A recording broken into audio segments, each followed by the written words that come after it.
రేపు అత్యవసరంగా కూడా సీఎం కేసీఆర్ పెడుతున్నటువంటి ఈ సభకు కారణం ఏంటి? అసలు ఈ సమావేశం ఎందుకు అత్యవసరంగా పెడతా ఉన్నారు? మళ్ళీ ఏదైనా నూతన స్కీమ్సా, లేకపోతే కర్ణాటక ఎఫెక్ట్ తో కాంగ్రెస్ పుంజుకుంటుంది అన్నటువంటి ఆలోచనతో ఏమైనా నూతన ఇంప్లిమెంటేషన్స్ తీసుకురాబోతా ఉన్నారా?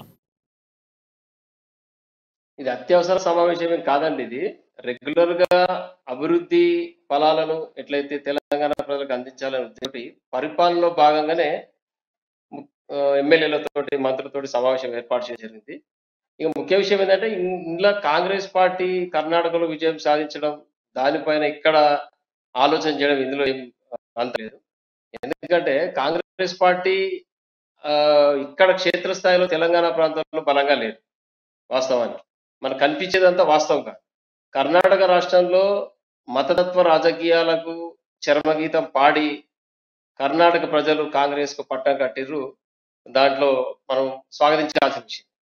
తెలంగాణ ప్రాంతంలో మతతత్వ రాజకీయాలు చేస్తున్నది Congress party plus Bharatiya Janata party. రెండింటి కూడా చరమగీతం పాడి లౌకికవాదాన్ని నెత్తినెత్తుకొని తెలంగాణ ప్రజల ఆకాంక్షల మేరకు గంగా జమున తేజీ పేరు పైన ముఖ్యమంత్రి కేసీఆర్ గారు పరిపాలన కొనసాగిస్తున్నారు. దానిపైన పూర్తి విశ్వాసం ఉంది. అభివృద్ధి పథకాలు అందరికీ అందుతూ ఉన్నాయి. ప్రజలకు విశ్వాసం ఉంది. అభివృద్ధి ఫలాలు అందించే ఉద్దేశంతోనే రెగ్యులర్ మీటింగ్ల మాదిరిగానే ఈ సమావేశంలో జరుగుతుంది. దీనికి ప్రత్యేకత కర్ణాటకలో ఫలితాలకు రేపు జరగబోయే సమావేశానికి ఎలాంటి సంబంధం లేదు. ప్రజలు 4 సంవత్సరాలు పూర్తయింది.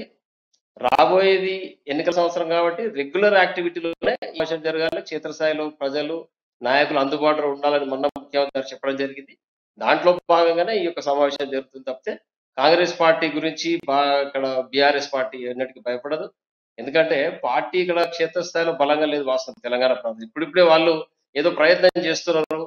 బీఆర్ఎస్ ఎదుర్కోవాలి, ముఖ్యమంత్రి కేసీఆర్ గారిని ఎదుర్కోవాలనేసి ప్రయత్నాలు చేస్తున్నారు తప్పితే దాంట్లో వాళ్ళు సఫలీకృతం అయ్యలేదు. కర్ణాటకలో వచ్చిన ఫలితాలు తెలంగాణలో వస్తాయనేది సత్య దూరం.